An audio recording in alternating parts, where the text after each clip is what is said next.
Gracias por estar aquí. Bienvenido, doctor. La pregunta que quería hacerle de entrada es, ¿qué es la depresión? Para distinguir un poquito qué es la depresión, la tristeza, la nostalgia, la soledad, si es así. Entonces vamos a hablar un poquito de lo que es la depresión. En líneas generales, y para decirlo de una forma práctica y sencilla, la depresión es cuando la tristeza se presenta de forma patológica, ¿ok? Es decir, a la tristeza patológica la llamamos depresión. Hay varios tipos de depresión, hay diferentes trastornos que se encuentran dentro del espectro depresivo, pero el denominador común de esos diferentes trastornos es básicamente que la tristeza se presenta con alguna característica patológica, bien sea porque es muy intensa o porque es muy prolongada, o porque no es proporcional al estímulo que la genera o porque aparece sin que haya algún estímulo que lo justifique. Ahora, un recuerdo vivido en la infancia me puede generar un cuadro de tristeza que debería durar muy poco. Sí, la historia de vida marca, bueno, nuestra vida a lo Adulta. largo pues, de nuestra existencia, ¿no? Cuando tenemos algún acontecimiento que ha sido particularmente doloroso, ese acontecimiento nos visita en el presente y genera una reacción emocional que puede ser de tristeza, puede ser de ansiedad, de miedo, ¿ok? Pero que en condiciones normales es una respuesta emocional que se autolimita en el tiempo después de pocas horas o pocos días, ¿ok? Es decir, un antecedente de un episodio infantil no debería por qué producir una tristeza profunda o prolongada en un individuo. Ahora bien, doctor, ¿hay edades para que se presenten cuadros depresivos? ¿O no es lo mismo el proceso que está atravesando un adolescente de 16 años, 17 años, a una persona de 72, por ejemplo? Sí, la depresión se puede presentar a cualquier edad, Ujú. incluso desde la infancia, ¿okay? Hay niños que se deprimen y presentan síntomas depresivos claros, aunque de forma diferente a la que presentan los adultos, pero los niños, los adolescentes, los adultos y los adultos mayores. Cada uno, dependiendo de la etapa de la vida en la que se encuentre, ¿okay? Puede tener diferentes conflictos que catalicen o generen la depresión, ¿okay? Por ejemplo, en un niño, el conflicto que cataliza la depresión puede ser el abandono materno, el abandono paterno, el acoso escolar, está muy presente Marcado. hoy en día. En un adolescente, problemas con sus pares, con su identidad, con la aceptación. En el adulto, problemas para conseguir la autonomía, la independencia. En el adulto mayor, conflictos relacionados con la pérdida de la autonomía y con las diferentes pérdidas que se asocian a la tercera edad. Entonces, cada etapa de la vida tiene conflictos típicos que pueden catalizar la depresión. Sin embargo, no podemos decir que sean la causa. El caso, por ejemplo, de bullying, ¿pueden generar una depresión posterior? Sí, en niños susceptibles que tengan algún tipo de predisposición para sufrir de depresión. La predisposición puede ser desde genética, porque es un niño que es hijo de un papá o de una mamá que tiene un problema de depresión mayor, o un abuelo con un trastorno afectivo, ¿okay? O un hermano, o porque tiene una predisposición más ambiental o social, porque es un niño que creció o que crece en un entorno hostil, con padres disfuncionales, negligentes o maltratadores. Son predisposiciones, ¿okay? Que hacen que el niño, cuando se enfrente a ese estresor del bullying o del acoso escolar, entonces sus mecanismos de defensa se ven sobrepasados en ese cerebrito pues inmaduro del niño y el niño no puede lidiar con eso y se deprime. Ahora, doctor, ¿cómo identificar que yo en mi grupo familiar hay un miembro que está atravesando un cuadro depresivo? Porque, por ejemplo, pudiéramos ver el caso de una persona en nuestra familia que pierde a un ser querido, un ser cercano, un hijo, su esposo, su papá, por ejemplo, ¿no? Sobre todo en estos tiempos de COVID-19 que tantas pérdidas hemos vivido, ¿ok? O sea, ¿cómo identificar que un miembro de los míos, quizás de la familia o algún amigo muy cercano, está pasando un cuadro depresivo y que estoy de alguna manera subestimándolo, ¿no? O simplemente digo, bueno, está atravesando su duelo. Y ya vamos a hablar un poquito más adelante de los duelos, cuánto tiempo debería durar un duelo, ¿no? Pero cómo identificar, hay características más allá de esta tristeza patológica o intensa, prolongada, no proporcional, como usted lo explicó al inicio de la entrevista. La forma más directa de identificarlo es con los cambios en la conducta de la persona. Una persona que tiene una personalidad, digamos, ya conocida, empieza a cambiar su patrón emocional, su patrón conductual frente a sus actividades del día a día. ¿Okay? Por ejemplo, un elemento muy común, la persona empieza a estar aislada, a estar más callada, o empieza a estar irritable, empieza a tener conflictos con su entorno, se deteriora su cuidado personal, su aseo, se acicala menos, empieza a dejar de hacer cosas que antes disfrutaba, abandona hobbies o actividades que eran habituales para él. Son todas señales externas de la conducta de la persona que nos pueden hacer pensar que esa persona está pasando algo. ¿Okay? Y debe ser el estímulo y la señal que necesitamos para promover una conversación o promover que esa persona se sienta con la confianza necesaria para comunicar lo que siente. Ahora, la depresión la tratan solamente los psiquiatras, ¿no? O primero va al psicólogo, después el psicólogo lo remite a un psiquiatra, o directamente si yo siento que estoy atravesando una depresión, voy directamente al psiquiatra. Toda depresión debe ser tratada médicamente, con medicina. La sugerencia es que cuando la persona siente que está perdiendo el control sobre una emoción, como la tristeza en este caso, busque ayuda profesional o de un psiquiatra o de un psicólogo clínico preferiblemente, pero en líneas generales pudiéramos decir un psicólogo o un psiquiatra. ¿Okay? Y aquí lo digo con toda responsabilidad, enfatizo en la importancia de que se busque ayuda en alguna de estas dos profesiones, ¿okay? Porque tristemente hay intrusismo, hay personas que no tienen la preparación académica ni profesional necesaria para tratar estas cosas y que sin embargo ofrecen servicios de ayuda para patologías mentales cuando no están capacitados ni licenciados para eso. ¿Quién atraviesa más cuadros depresivos, el hombre o la mujer?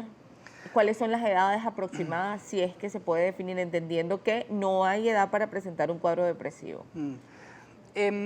Clásicamente se dice que la proporción entre mujer y hombre es de 2 a 1, es decir, por cada 2 mujeres deprimidas, un hombre deprimido. Es más frecuente en el sexo femenino. Algunos cuestionan eso, ¿okay? Y dicen que, por ejemplo, que a lo mejor no es tanto así, sino que la mujer es más expresiva y se siente con más libertad para comunicar y decir lo que siente. Los hombres solemos ser un poco más reservados, nos cuesta hablar, entonces hay personas que cuestionan que esa proporción sea así, pero es lo que está descrito. Ahora, ¿por qué el hombre, o sea, según su experiencia, ¿no? Desde el punto de vista de la consulta, ¿cuáles son los ejemplos o los casos puntuales de depresión en el hombre? ¿Qué lo deprime a un hombre? Sí. Las razones para deprimirse son muy personales. Es raro, no podría yo decir como especialista en el área, que hayan cosas específicas, puntuales, que pudiéramos atribuir a que por esto se deprime el hombre y por esto se deprime la mujer. No lo creo. Lo que sí es cierto es que hay cambios químicos en el organismo, quizás en la mujer por el influjo hormonal, o sea, por el universo hormonal de la mujer es más complejo que el del hombre. Algunos piensan que esa influencia hormonal de la mujer pudiera ser uno de los elementos que hace que sea más frecuente en la mujer. ¿Okay? Sin embargo, no pudiéramos decir tampoco que es el único factor. Hay muchas razones. Por ejemplo, sí. En la mujer pudiéramos pensar en síndrome del nido vacío, cuando queda sola. Quizás la mujer está divorciada o no tiene pareja y los hijos se van como a hacer su vida aparte. En el hombre el tema económico, ¿no? Usualmente se supone que el hombre es el proveedor de la casa. Cuando no tiene el dinero suficiente, o cree él que no tiene el dinero suficiente, pudiera enmarcarse en un cuadro hacia la depresión porque no se siente capaz dentro de lo que, dentro del deber ser de lo que él es capaz. Sí, sí, en cuanto a la concepción de los roles clásicos y tradicionales del hombre y la mujer, ciertamente el hombre cuando cuando ve que no puede ser proveedor, eso lo deprime, ¿ok? O la mujer cuando siente que no puede ser madre, eso la puede deprimir, o que no puede consolidar un hogar. Sin embargo, hoy en día, con las complejidades del mundo moderno, el tema de los roles se ha ido mezclando un poco y, por ejemplo, hay mujeres que pudieran deprimirse porque no generan económicamente lo suficiente para mantenerse y hombres que pudieran deprimirse O porque no les baja generan... quizás el estatus, sienten que le bajan el estatus, ¿no? Sí, sí. Temas de COVID, tiempos de COVID, ¿se han conocido más casos o han incrementado más los casos de depresión por pérdida, sea económica, sea de algún familiar, sea de personas que quedaron fuera del país y no pudieron volver? Sí. El COVID es un tema que tiene muchas dimensiones, muchas facetas y que nos ha sometido a un estrés ya crónico porque son 2 años y como todo estrés crónico puede ser el disparador de patologías que están presentes o que están dormidas, por decirlo de alguna manera, en el individuo. Un individuo que tenga la predisposición genética, ambiental, social para deprimirse, cuando se enfrenta al COVID, al aislamiento, al encierro, entonces, bueno, se deprime. Se deprime más, ¿no? Quizás. Mire, hay Sí. muchas preguntas y comentarios, doctor, que nos hacen a través de nuestra cuenta @entrenoticiasgb. Vamos primero con Twitter. Bendita62 escribe: feliz y bendecido día, resiliente por excelencia, 8 años sin caminar, pero fortalecida, vencí la depresión. Escribe, dice, Jacqueline Aular: bendiciones para ustedes. Mi hijo sufre del vacío desde que murió su papá en septiembre del año 2020 y todo este tiempo lo que hace es estar activo, entre comillas, pero cae en profundas tristezas, cae en depresión y no sé cómo hacer para que me escuche. Su edad, 30, soltero y solo conmigo. El hijo de la señora Jacqueline. Respuestas como estas, ante la pérdida de un familiar muy, además muy cercano, como lo que es papá o como lo puede ser un hijo. Hay un tiempo de permitir ese duelo para no dar, hay un tiempo de yo vivir ese duelo o de que una persona viva ese duelo para luego decir, para no ir encaminado hacia lo que es la depresión. Sí, pudiéramos decir que en promedio una persona debería superar o elaborar un duelo entre 6 meses y 1 año, ¿ok? Debería ser el tiempo promedio. Sin embargo, hay personas que pueden, bueno, demorar un poco menos, hay personas que pueden demorar más, porque no todos somos iguales y todos tenemos nuestro ritmo y nuestro tiempo. Recientemente, al menos los estándares internacionales han relajado un poco el tema del límite temporal del duelo. Antes uno decía, mira, si ya la persona falleció hace 1 año y tú todavía sigues triste, entonces es un duelo patológico.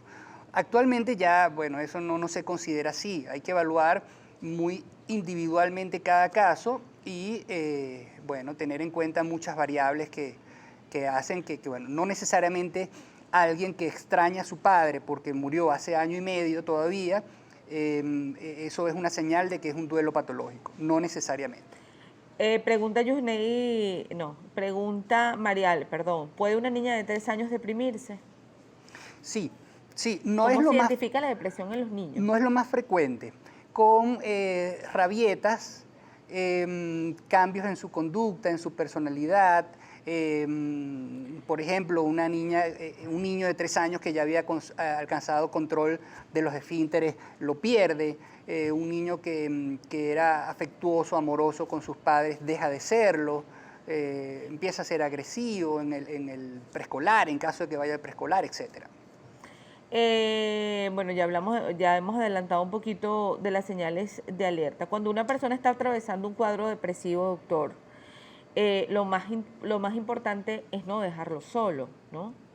¿Cuál es ese proceso de acompañamiento que debemos tener nosotros como familia o como amigos sin que la persona que está atravesando el cuadro depresivo se sienta invadida? Muchas veces es difícil conseguir ese límite, ¿no? Hasta dónde lo acompañamos y hasta dónde lo invadimos. La persona depresiva o deprimida, mejor dicho, va a tener la tendencia a aislarse. Y la familia, los seres queridos pues, están cerca de él, deben estar muy, muy pendientes de no promover que ese aislamiento se haga demasiado intenso, demasiado profundo.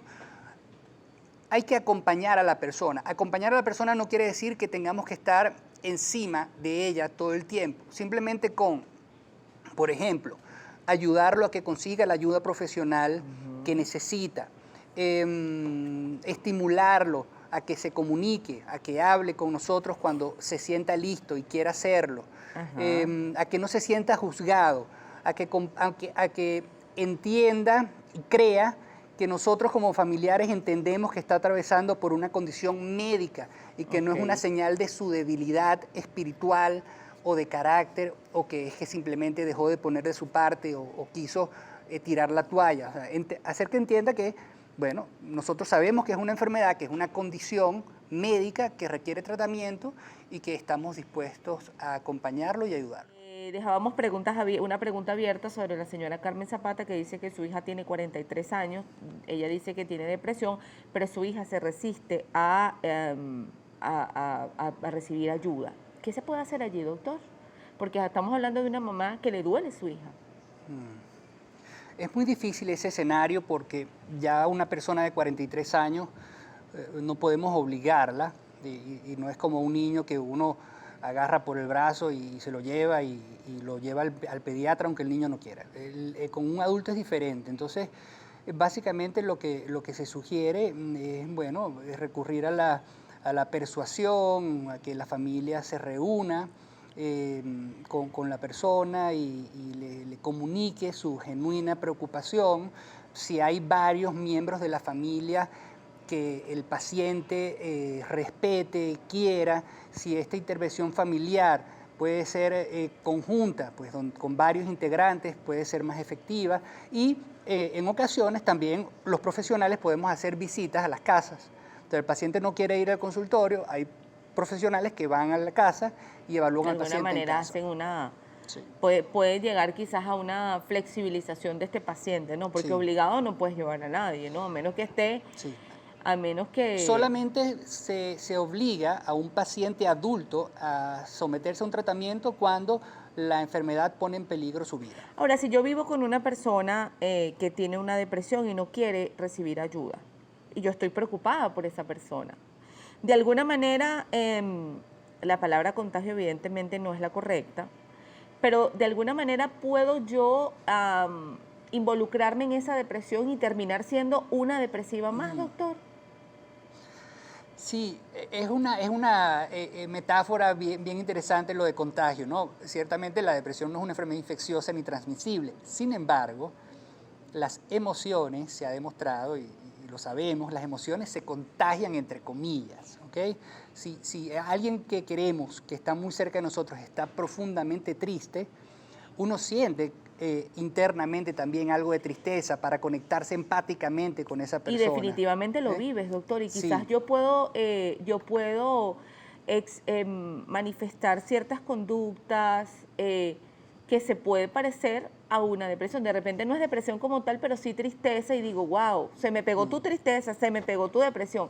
Que evidentemente, y lo aclaramos tanto usted como yo, la palabra contagio no es la correcta, pero tú dices, bueno, de tanto estar, es como cuando tú estás con alguien que que quizás es muy eufórico, es muy positivo, entonces tú dices, bueno, se me termina contagiando tu positivismo, ¿no? Se me termina pegando, como se dice, tu positivismo. Sí. Dice, Arcano, buenos días. Si un joven de 26 años no tiene vida social ni pareja y los días libres de trabajo sale de su cuarto solo para comer y constantemente dice que se quiere morir, ¿puede estar depresivo? Sí.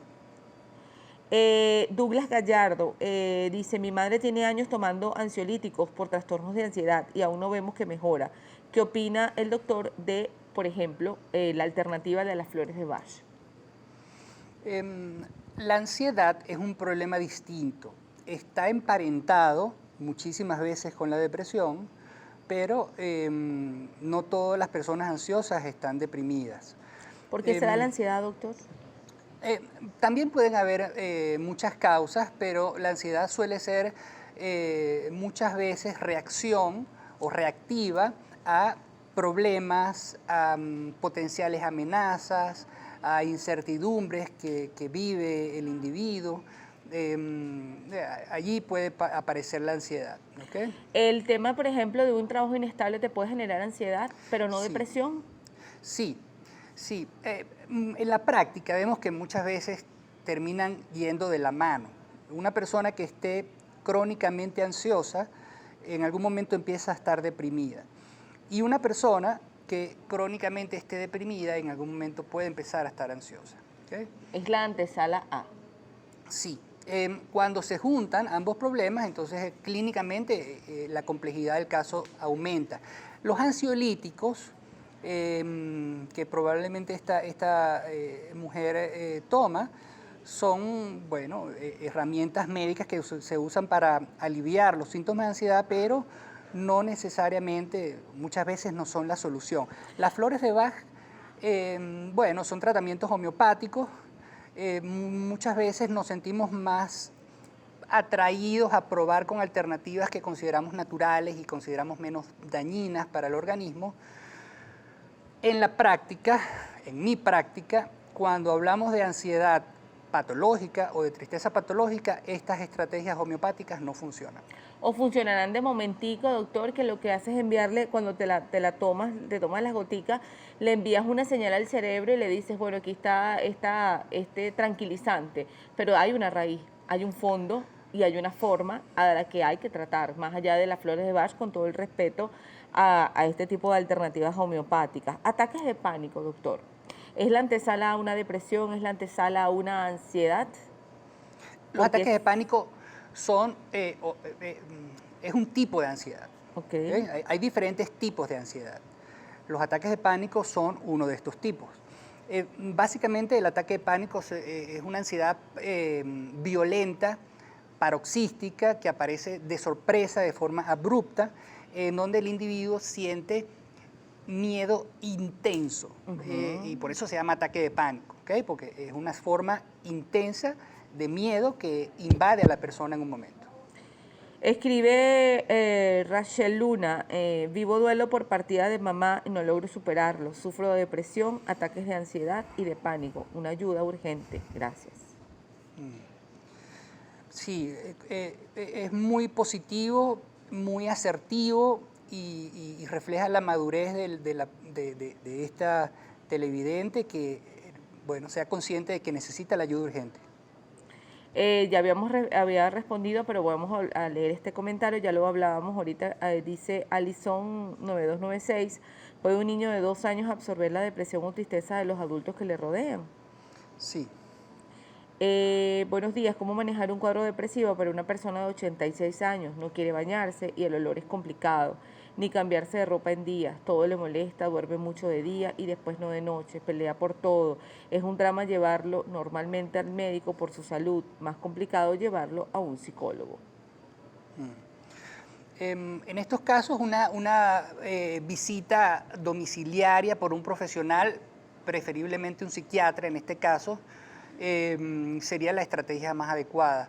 Los ancianos, cuando empiezan a tener síntomas depresivos, uno pues como clínico debe hacer la diferencia entre la depresión y una enfermedad ya pues neurodegenerativa que se esté instalando. Escribe Joa Suaje, buenos días. He sufrido la separación de mi familia y la pérdida física de mi padre. Me ha costado integrarme a la vida diaria. ¿Me encontraré en un cuadro depresivo? Le preguntan. En principio se encuentra en un estado de duelo.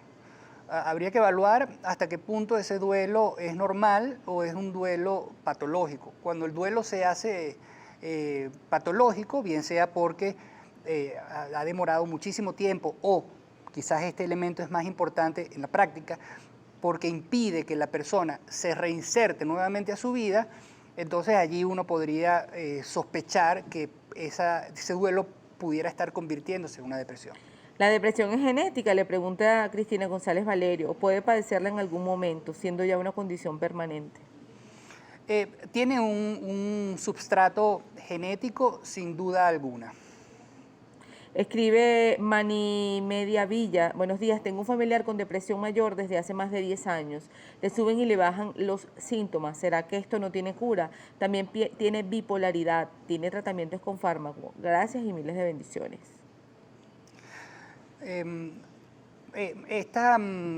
Este cuadro clínico pudiera tratarse de un trastorno bipolar con episodios predominantemente depresivos.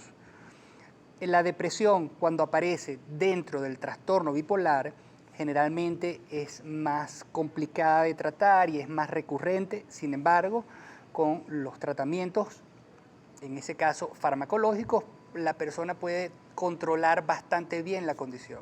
Escribe White Martian.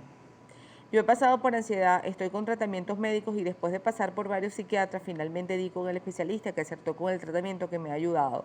Tenía temblores en las piernas por la angustia que sentía hace 4 años. Estas personas, por ejemplo, que quizás mueven mucho, tienen que tener siempre un objeto en las manos. Tú las ves en la calle y de repente hacen esto. O que mueven las piernas constantemente, ¿no? Y no descansan la pierna. ¿Tienen algún cuadro de ansiedad? ¿Se puede llamar cuadro de ansiedad esto? Sí, generalmente ese síntoma que se llama inquietud psicomotriz puede ser leve, como por ejemplo esta necesidad de estar moviendo las manos o moviendo la pierna, o a veces puede ser más avanzada o más grave, como estar todo el tiempo deambulando, sentándose y levantándose. Generalmente es una señal de ansiedad. El televidente refiere a algo importante, que es que finalmente consiguió un profesional que dio con su tratamiento. Muchas veces pasa que cuando buscamos ayuda, y eso pasa no solamente con el psiquiatra o con el psicólogo clínico, eso pasa con cualquier profesional al cual nosotros acudamos. Muchas veces no se establece un buen vínculo o no se establece lo que uno llama el rapport, que es esa sensación de confianza y de apertura con el profesional, y a veces el paciente, sobre todo cuando tiene muchas resistencias para salir de su problema, se aferra de eso para decir, lo intenté y no pude, ¿no? Yo busqué ayuda, pero eso no funcionó, mi problema no tiene solución. Es importante que la persona busque otra opinión o busque otros profesionales hasta encontrar la persona con quien se sienta cómodo. ¿La tristeza se cura, la ansiedad se cura? Le pregunto, doctor. Depende de cada caso. Hay personas que tienen a lo largo de su vida un único episodio depresivo, un único episodio ansioso, se tratan efectivamente cuando buscan ayuda y después, bueno, no vuelven a sufrir de eso más nunca. Hay otro porcentaje que pudiera ser quizás mayoritario de personas que luego de superar un episodio depresivo experimentan una recurrencia del episodio algún tiempo después o recurrencia de los ataques de pánico algún tiempo después. Cuando ha habido la recurrencia de los episodios y se han repetido 2 o 3 episodios, generalmente uno considera que ya esa condición va a ser crónica, lo que no significa ni que es intratable ni que es una condena para el individuo, ¿okay? Simplemente lo que significa la palabra crónica en este caso es que va a meritar tratamiento por tiempo indefinido, como la hipertensión o la diabetes. Doctor, el caso del bullying. Se hizo recientemente viral un caso que evidentemente nos conmocionó mucho, derivado del bullying, ¿no? Esta acción fue derivada del bullying. Sobre todo pasa en los colegios, el bullying, puntualmente me refiero a esto, y el bullying pudiera desencadenar en un niño o en un adolescente una depresión, doctor? Sí, particularmente en los niños y en los adolescentes, porque son etapas de la vida donde no solamente la personalidad no está totalmente consolidada, sino que sus mecanismos de defensa y sus estrategias de afrontamiento no son lo suficientemente maduras, no están lo suficientemente desarrolladas. Entonces, cuando se ven afectados, atacados por estos estresores ambientales tan crueles como el acoso escolar, los niños, los adolescentes pueden ser muy crueles, lo sabemos. En estos casos esa crueldad alcanza niveles muy altos. Entonces, los mecanismos de defensa y las estrategias de afrontamiento de ese niño o de ese adolescente que aún están formándose, esas estrategias y esos mecanismos, no pueden con eso, no pueden lidiar con eso. Y el sufrimiento es tal que, bueno, empieza a ser una salida casi obvia, acabar con la existencia. Ahora, ¿por qué quizás el silencio? Los niños toman el silencio. ¿Por qué no contarlos? Porque de alguna manera, bueno, contándolo, pues quizás obtienes una ayuda más rápida, ¿no? Sea de tus padres, sea de los profesores, etc. Sí. Hay niños que lo cuentan, hay niños y adolescentes que lo cuentan. Son niños que tienen en ese sentido estrategias de afrontamiento más asertivas, ¿ok? Eso depende mucho también de la crianza y de la educación. Pero aquellos niños y adolescentes que no lo cuentan, que toman la decisión, la triste decisión, de manejar ese problema ellos solitos y tratar de gestionarlos ellos solitos con sus poquitos recursos, no se ven sobrepasados por eso y empiezan a haber problemas. Hablamos del bullying ahorita en los niños y lo que puede generar en los adolescentes, pero también es importante tratar el bullying en adultos, sobre todo en las redes sociales, que ciertamente es un buen canal de comunicación, donde podemos estar informados, donde podemos expresar, expresarnos, pero también te da la libertad de tú poder escribirle, sobre todo a estas cuentas o a estos personajes que son grandes influencers sí, en donde, bueno, si de repente cometen un error o lo que yo considero que es un error, pues me atrevo a escribir y a insultar y a vejar. Entonces tú dices, ¿qué puede generar en un adulto, no? De repente si cometes un error, lo que hago es enjuiciarte y te escribo y te acoso y puedo llegar a, qué sé yo, a cerrarse la cuenta porque no aguanto la presión que puedo sentir de una sociedad o de una pequeña parte de la sociedad, que a veces no conoce el caso, sino que te escriben deportivamente. Sí, además deportivamente y siendo malos deportistas, ¿no? Porque son una persona que juzgue a priori sin conocer a la persona, sin conocer el contexto de la persona, ciertamente es alguien que más bien su opinión debería importarnos poco. Sin embargo, en la dinámica virtual, esas opiniones importan mucho, nos importan mucho, y así como se viraliza algún contenido virtual particularmente interesante, pareciera que también se viraliza el acoso y la agresión. Se hace viral algo y también se hace viral la agresión. Si empieza a haber un comentario nocivo, agresivo, empiezan a replicarse casi infinitamente, entre otras cosas por la, entre comillas, seguridad y anonimato que nos dan las redes sociales, porque desde mi teléfono, desde la seguridad, entre comillas, de mi hogar y de mi anonimato, puedo decir cualquier cosa, cosas que de repente en persona no sería capaz de decir. Por eso es que es más fácil acosar virtualmente que acosar físicamente, ¿ok? Es decir, el acoso escolar es como más limitado, es muy poderoso, es muy nocivo, pero se identifica el bully del salón, ¿no? Generalmente es un muchacho con problemas, es un muchacho agresivo, pero no podemos decir que en un salón de clase la mayoría o buena parte de los muchachos son bullies.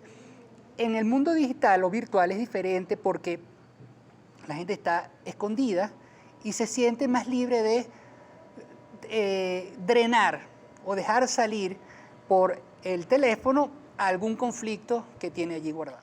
Doctor, ¿cuándo tener en cuenta o tomar en cuenta o pedirle, no sé, cómo es, o sea, cómo se manejará? Si tengo un familiar de repente depresivo, en tristeza, voy y le digo, yo llevo al familiar a la clínica y digo, internelo. O es que hay una evaluación previa, el médico va a la casa, revisa y dice, no, definitivamente hay que internarlo. Si no quiere internarse, se saca la fuerza. ¿Qué se hace en estos casos, doctor? ¿Cuándo acudir a la hospitalización, vamos a llamarle así? Eh, por supuesto, la evaluación debe hacerse en cada caso. Lo más frecuente es que el paciente deprimido acepte ir a la consulta, ¿ok? O acepte o quiera ir espontáneamente él a la consulta.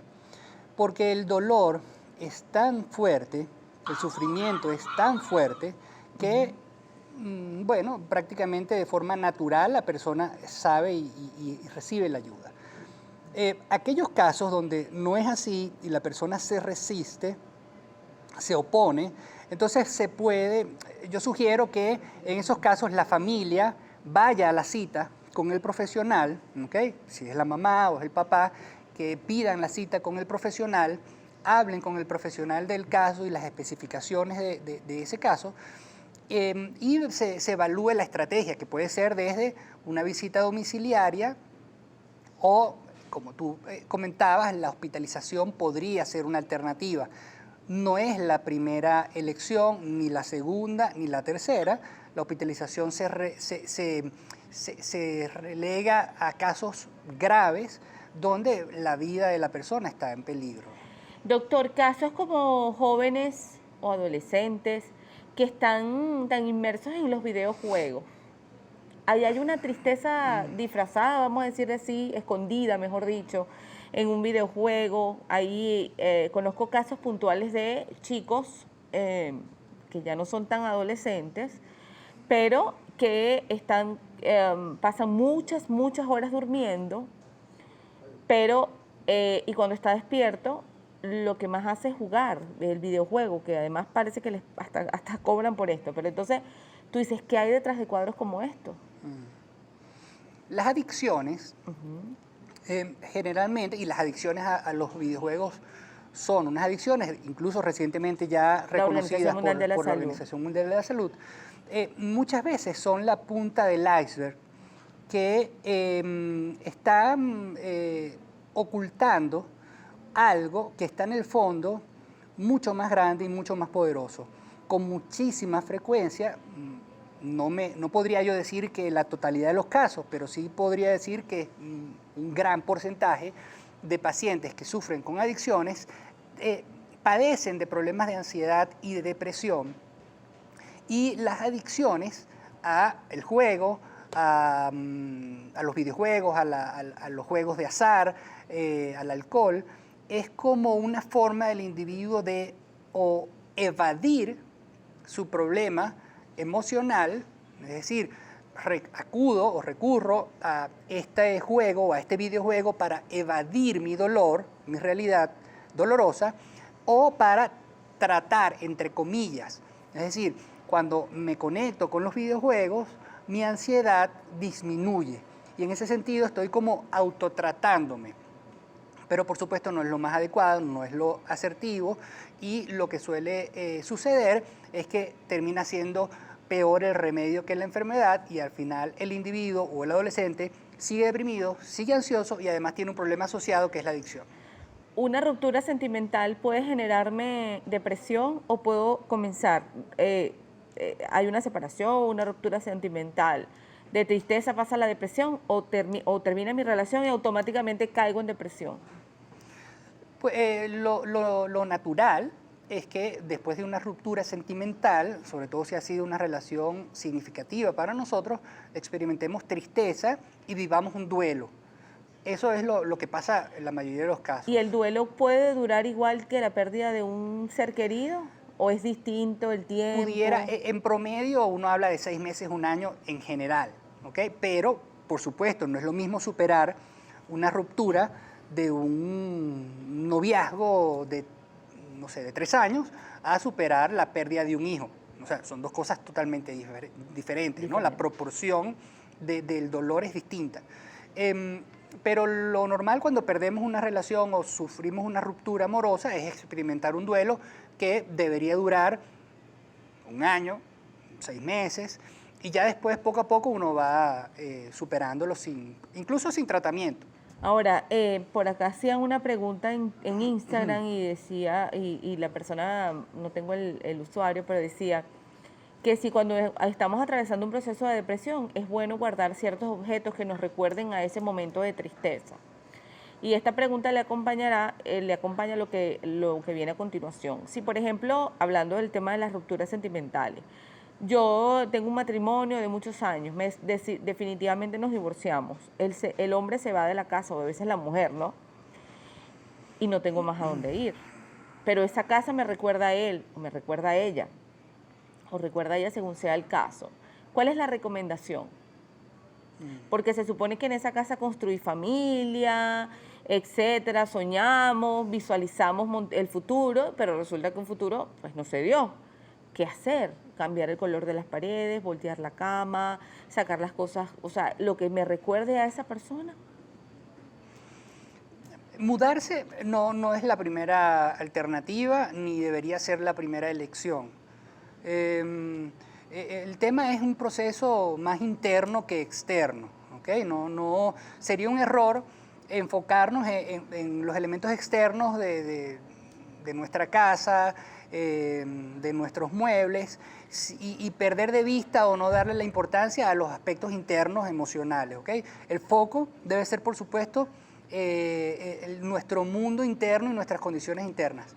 En ocasiones, cuando pasa un periodo de tiempo prudencial, la persona sigue experimentando profundo dolor y ese profundo dolor está asociado a cosas del ambiente, uno no podría, pues, el cambio de vivienda ser una opción, pero generalmente no es necesario. Irene Vivaldi, escribe: mi esposo tiene 5 años inmerso en una depresión desde que dejó de trabajar. Está medicado desde entonces, pero sin mejoría alguna. Por el contrario, ahora le medicaron otro fármaco. Me duele verlo así y no sé cómo ayudarlo.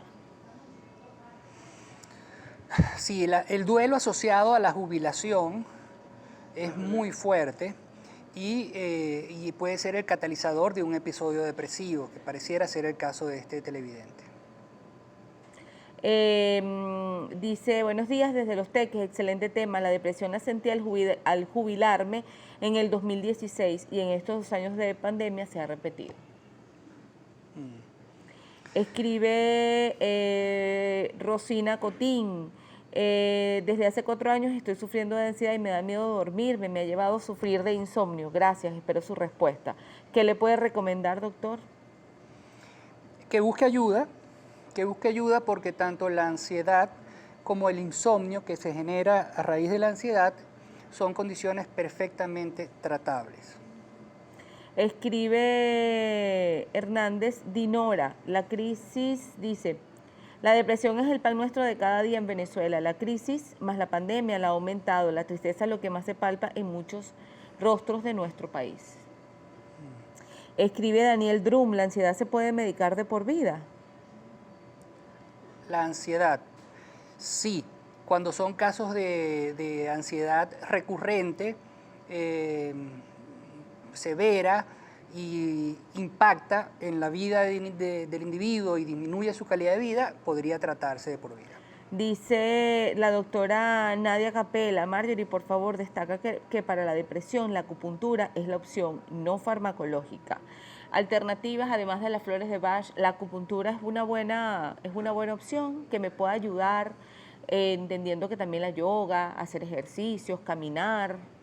Sí, son terapias alternativas, estrategias complementarias. La acupuntura es una técnica milenaria que viene de esa ancestral cultura y medicina china. El efecto antidepresivo de la acupuntura no se ha demostrado, ¿ok? Sin embargo, si una persona deprimida cree en la medicina china, cree en la acupuntura y decide acceder o buscar ese tipo de ayuda como complemento, no hay ningún problema. Escribe desde que me... Noi PM, perdón. Desde que me dio COVID no duermo completo, me despierto en la madrugada y luego me cuesta mucho dormir otra vez. Muchas personas que tuvieron COVID quedan con secuelas de ansiedad, que pueden ser incluso en algunos casos graves de trastorno por estrés postraumático o trastorno por estrés agudo. Y cuando la persona está en un estado de ansiedad e hiperalerta, la calidad del sueño se deteriora mucho. Eso tiene tratamiento. Escribe Liliana Vegas Oficial, buenos días. ¿Cómo ayudar a una persona que presenta cuadros de ansiedad y depresión producto de bullying y abandono paterno? Los docentes no saben controlar a los victimarios y diría que les tienen miedo. Tanto el niño o adolescente como la familia necesitan ayuda para desarrollar estrategias efectivas que les permitan enfrentar el ataque o la agresión. Por supuesto, debe haber políticas y estrategias institucionales que vengan desde los colegios, los liceos o hasta los estados, digamos.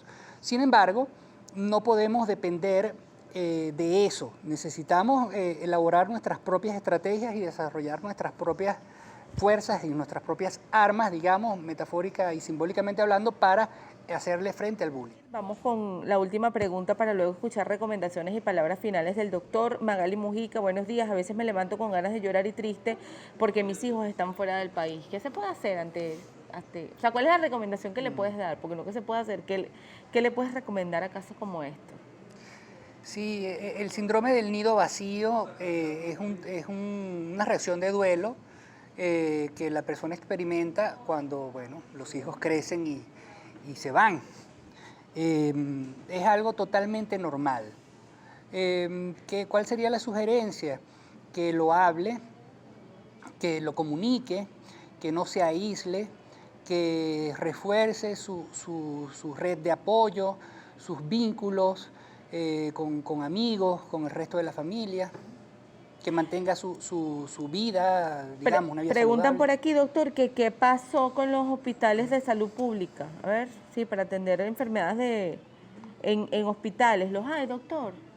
Sí los hay, pero no han escapado del deterioro y de la profunda crisis que hemos vivido en años recientes y, bueno, no están atravesando por buenos momentos. Sin embargo, el Hospital Jesús Mata de Gregorio en Los Chorros sigue brindando buena atención y hospitalización. El Hospital Militar, el Hospital Clínico Universitario, el Hospital del Ídice tienen servicios de psiquiatría con consulta externa.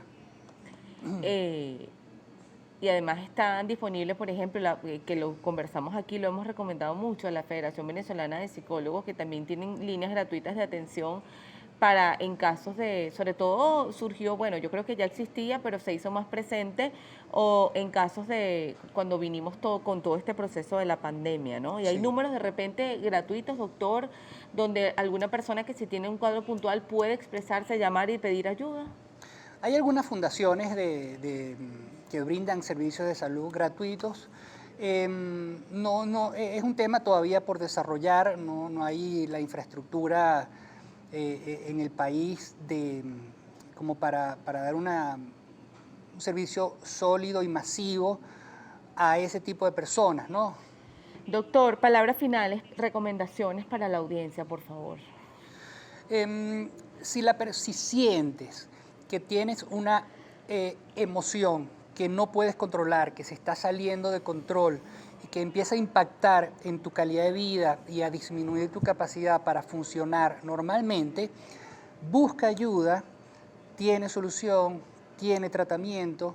Cuando reprimimos o negamos algo que nos pasa, lejos de aliviar, el problema se agrava, se potencia y con el tiempo vamos igual a necesitar ayuda, pero ya esta vez de emergencia, cuando ya el problema esté complicado y va a ser más difícil el tratamiento.